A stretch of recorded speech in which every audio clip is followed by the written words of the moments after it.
नमस्कार दोस्तों, आप सबका स्वागत है।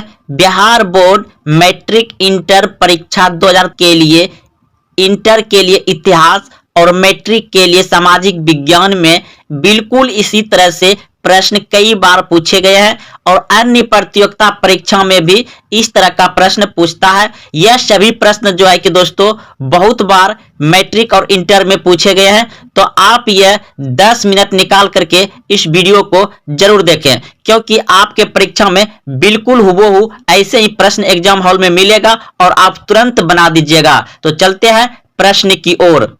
पहला प्रश्न आप देख रहे हैं स्क्रीन पर कि वास्को डी गामा किस देश का निवासी था। तो ये बहुत आसान प्रश्न है, आप सभी से बहुत अच्छे से याद किए होंगे कि वास्को डी गामा किस देश का निवासी था। तो इस प्रश्न का उत्तर आप लोग बिल्कुल सही सोचे, सी पुर्तगाल का था। अगला प्रश्न है प्लोसी का युद्ध कब हुआ था। प्लोसी का युद्ध कब हुआ था। Option A 1757, option B 1764, option C 1785, option D 1795। तो प्लोसी का युद्ध हुआ था 1757 ईस्वी। ऑप्शन नंबर ए बिल्कुल सही है, 1757 ईस्वी। अगला प्रश्न है बक्सर का युद्ध कब हुआ था। बक्सर का युद्ध कब हुआ था। ऑप्शन आपके सामने है, तो इस प्रश्न का उत्तर हो जाएगा आपका ऑप्शन नंबर बी बिल्कुल सही है। बक्सर 1764 ईस्वी में हुआ था। ऑप्शन नंबर बी सही है। अगला प्रश्न है, यही प्रश्न लॉलीपॉप है, आप सभी बहुत अच्छे से जानते होंगे। मुस्लिम लीग की स्थापना कब की गई थी। मुस्लिम लीग की स्थापना आप सभी अच्छे से जानते हैं कि 1906 ईस्वी में की गई थी मुस्लिम लीग की स्थापना। अगला प्रश्न है असहयोग आंदोलन को गांधी जी ने कब वापस लिया। असहयोग आंदोलन को गांधी जी ने कब वापस लिया। तो 1922 ईस्वी में। याद रखिए, बहुत ही इंपॉर्टेंट क्वेश्चन है। 1922 ईस्वी में। ऑप्शन नंबर सी बिल्कुल सही है। असहयोग आंदोलन को गांधी जी ने कब वापस लिया था। असहयोग आंदोलन को वापस लिया था 1922 ईस्वी में। और इसका शुरुआत कब हुआ था। 1920 ईस्वी में शुरुआत, और वापस लिया 1922 ईस्वी में। याद रखिए, बहुत ही अच्छा प्रश्न है और बहुत बार पूछे गए हैं और पूछे जाते हैं। अब प्रश्न है चीन की क्रांति कब हुई। चीन की क्रांति कब हुई। तो इस प्रश्न का उत्तर हो जाएगा आपका ऑप्शन नंबर बी बिल्कुल सही है। चीन की क्रांति हुई थी 1911 ईस्वी में। चीन की क्रांति कब हुआ था। 1911 ईस्वी में। अगला प्रश्न है आपका फ्रांस की क्रांति कब हुई थी। फ्रांस की क्रांति कब हुई थी। तो फ्रांस की क्रांति हुआ था 1789 ईस्वी में। ऑप्शन नंबर सी बिल्कुल सही है, 1789 ईस्वी में फ्रांस की क्रांति हुई थी। अगला प्रश्न है असहयोग आंदोलन कब शुरू हुआ। असहयोग आंदोलन कब शुरू हुआ। तो इस प्रश्न का उत्तर हो जाएगा आपका ऑप्शन नंबर बी बिल्कुल सही है। जस्ट अभी तुरंत बोले हैं कि असहयोग आंदोलन शुरू हुआ था 1920 ईस्वी में, और महात्मा गांधी से वापस कब ले लिया। 1922 ईस्वी में। अगला प्रश्न है रूस की क्रांति किस वर्ष हुई। रूस की क्रांति किस वर्ष हुई। तो रूस की क्रांति हुआ था ऑप्शन नंबर सी बिल्कुल सही आपका 1917 ईस्वी में। रूस की क्रांति कब हुई थी। 1917 ईस्वी में। अगला प्रश्न है ताशकंद समझौता कब हुआ। ताशकंद समझौता कब हुआ। तो ऑप्शन नंबर सी बिल्कुल सही है, 1966 ईस्वी में। ताशकंद समझौता कब हुआ था। 1966 ईस्वी में। अगला प्रश्न है गांधी इरविन समझौता कब हुआ। गांधी इरविन समझौता कब हुआ। तो गांधी इरविन समझौता हुआ था 1931 ईस्वी में। ऑप्शन नंबर डी सही है, 1931 ईस्वी में। प्रश्न अगला क्रिप्स मिशन भारत कब आया। क्रिप्स मिशन भारत कब आया। तो क्रिप्स मिशन भारत आया था 1942 ईस्वी में। ऑप्शन नंबर ए सही है, 1942 ईस्वी में क्रिप्स मिशन भारत आया था, 1942। अगला प्रश्न है, सोया प्रदेश के नाम से किसे जाना जाता है? सोया प्रदेश के नाम से किसे जाना जाता है? तो इस प्रश्न का उत्तर हो जाएगा आपका ऑप्शन नंबर डी, बिल्कुल सही है। मध्य प्रदेश को सोया प्रदेश कहा जाता है। क्यों कहा जाता है? क्योंकि यहां सोयाबीन ज्यादा होता है। सोयाबीन कहां ज्यादा होता है? मध्य प्रदेश में, इसलिए इसे सोया प्रदेश कहा जाता है। प्रश्न है, भारत में सर्वाधिक वर्षा किस स्थान पर होती है? भारत में सर्वाधिक वर्षा किस स्थान पर होती है? तो इस प्रश्न का उत्तर हो जाएगा आपका ऑप्शन नंबर डी, बिल्कुल सही है, मासिनराम, मेघालय। मासिनराम में सर्वाधिक वर्षा होती है, मासिनराम मेघालय में। अगला प्रश्न है, भारत में सबसे कम वर्षा किस स्थान पर होती है? ठीक है, सबसे अधिक तो अभी आप लोग जान गए कि मासिनराम मेघालय में होता है सबसे अधिक, लेकिन कम कहां होता है? तो भारत में सबसे कम वर्षा होता है लेह में। ऑप्शन नंबर ए बिल्कुल सही है। कहां होता है सबसे कम? लेह में, और सबसे ज्यादा मासिनराम मेघालय में। अगला प्रश्न है, जनसंख्या की दृष्टि से सबसे बड़ा राज्य है? जनसंख्या की दृष्टि से सबसे बड़ा राज्य है? तो इस प्रश्न का उत्तर हो जाएगा आपका ऑप्शन नंबर बी, बिल्कुल सही है, उत्तर प्रदेश। जनसंख्या की दृष्टि से सबसे बड़ा राज्य कौन सा है? उत्तर प्रदेश। अगला प्रश्न है, भारत की सबसे लंबी नदी कौन सी है? भारत की सबसे लंबी नदी कौन सी है? तो भारत की सबसे लंबी नदी गंगा। ऑप्शन नंबर ए बिल्कुल सही है, गंगा। अगला प्रश्न है,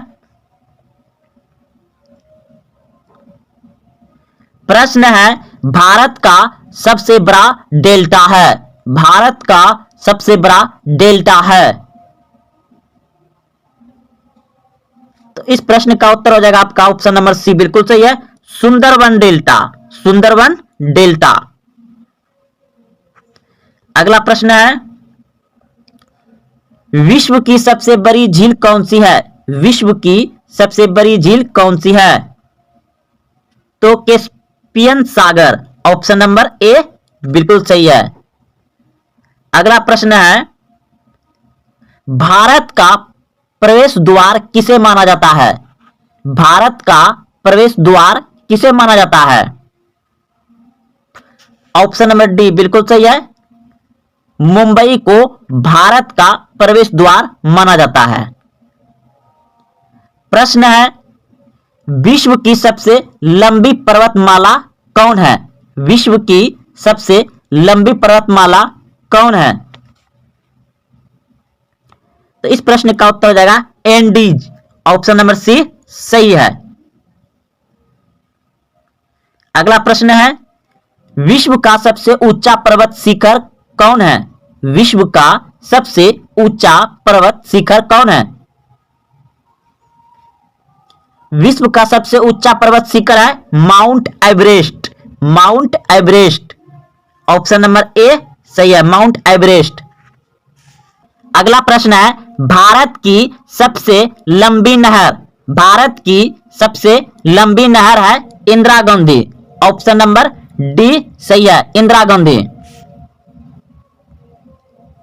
भारत का सबसे छोटा नदी द्वीप उमानंदा किस नदी पर स्थित है?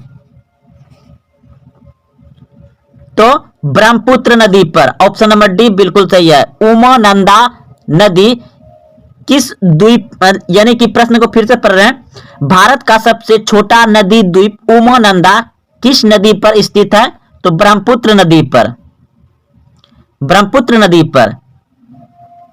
प्रश्न है, भारत में सबसे लंबी सहायक नदी है? भारत में सबसे लंबी सहायक नदी है तो यमुना। ऑप्शन नंबर डी सही है, यमुना भारत की सबसे लंबी सहायक नदी है। प्रश्न है, उगते सूर्य का देश किसे कहा जाता है?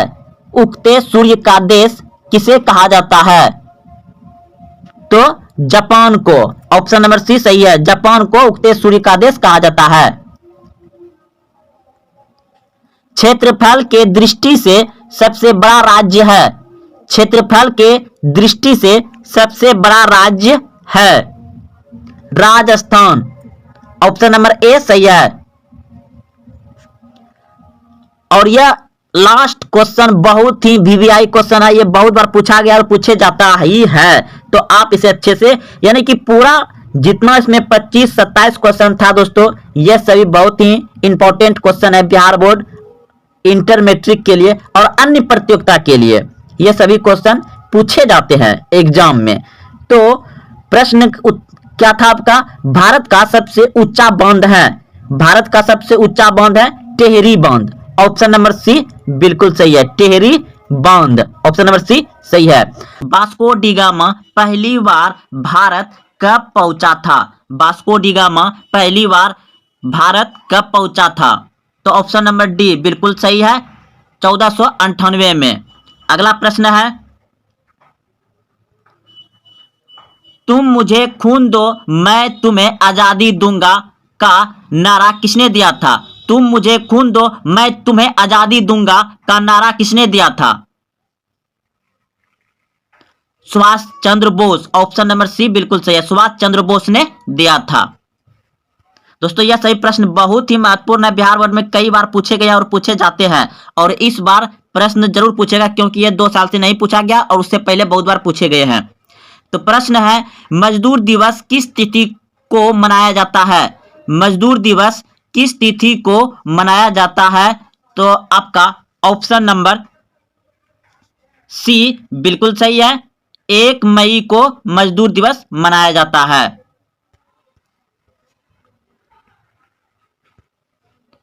भारत छोड़ो आंदोलन किस वर्ष हुआ था? भारत छोड़ो आंदोलन किस वर्ष हुआ था? 1942 ईस्वी में। ऑप्शन नंबर ए सही है।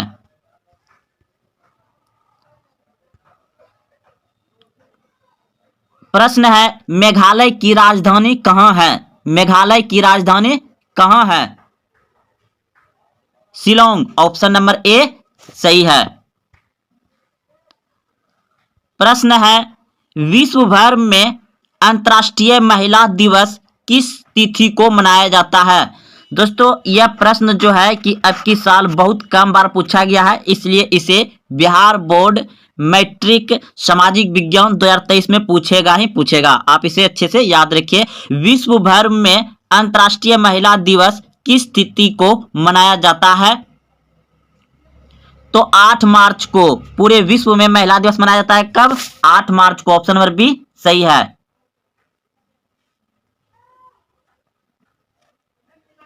कार्बन के प्रमुख अपरूप कौन सा है? कार्बन के प्रमुख अपरूप कौन सा है? हीरा, ग्रेफाइट, दोनों या इनमें से कोई नहीं? दोनों हो जाएगा। ऑप्शन नंबर सी बिल्कुल सही है, दोनों, हीरा और ग्रेफाइट।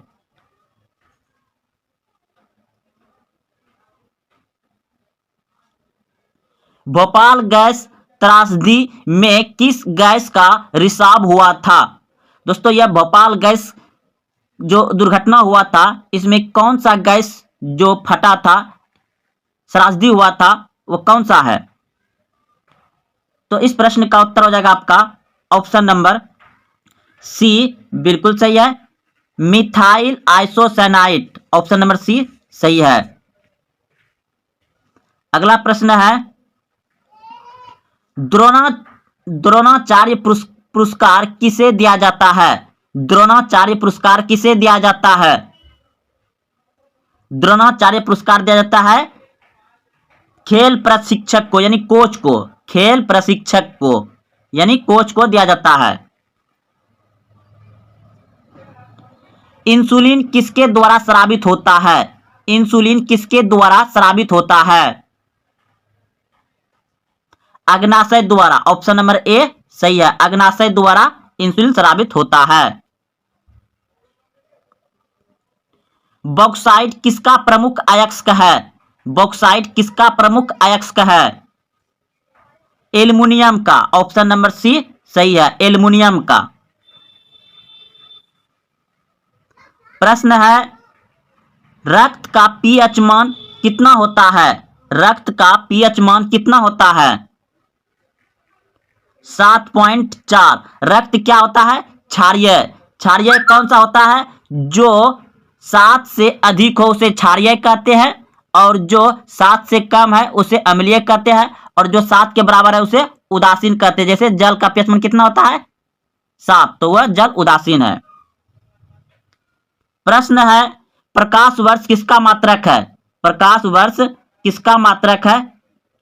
तो दूरी का। ऑप्शन नंबर सी सही है, दूरी का। वायुमंडलीय दाब किस यंत्र से मापा जाता है? वायुमंडलीय दाब किस यंत्र से मापा जाता है? बैरोमीटर से। ऑप्शन नंबर ए सही है, बैरोमीटर से। प्रश्न है, आत्महत्या की थैली किसे कहा जाता है? आत्महत्या की थैली किसे कहा जाता है? लाइसोसोम। ऑप्शन नंबर बी सही है, लाइसोसोम। मनुष्य का रक्तचाप सामान्यतः कितना होता है? मनुष्य का रक्तचाप सामान्यतः कितना होता है? ऑप्शन नंबर बी बिल्कुल सही है, 120/80 mm। अगला प्रश्न है, मार्स गैस के रूप में किसे जाना जाता है? मार्स गैस के रूप में किसे जाना जाता है? तो मार्स गैस कहा जाता है मीथेन को। ऑप्शन नंबर बी सही है, मीथेन।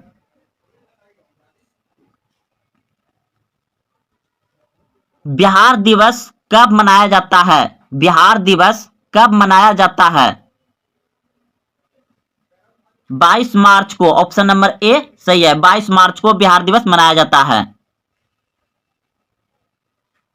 भारतीय रिजर्व बैंक का राष्ट्रीयकरण कब किया गया था? भारतीय रिजर्व बैंक की स्थापना आप सभी जानते हैं 1935 में, जिसका राष्ट्रीयकरण कब किया गया था? 1949 में। ऑप्शन नंबर सी सही है, 1949 में भारतीय रिजर्व बैंक की स्थापना किया गया था। सॉरी, राष्ट्रीयकरण किया गया था, राष्ट्रीयकरण। स्थापना 1935 में, और इसका राष्ट्रीयकरण कब किया गया था? 1949 में। सूचना का अधिकार, सूचना का अधिकार कब लागू हुआ? सूचना का अधिकार कब लागू हुआ? सूचना का अधिकार लागू हुआ 2005 में। 2005 में। ऑप्शन नंबर डी सही है। भारतीय राष्ट्रीय कांग्रेस की प्रथम महिला अध्यक्ष कौन थी? भारतीय राष्ट्रीय कांग्रेस की प्रथम महिला अध्यक्ष कौन थी? ऑप्शन नंबर बी बिल्कुल सही है, एनी बेसेंट। Annie Besant. तो दोस्तों यह आपका 21 प्रश्न थे। इन 20 प्रश्न में से आप कितने जान रहे थे पहले से? कमेंट जरूर करें। तो मिलते हैं फिर शाम में। जय हिंद, जय भारत।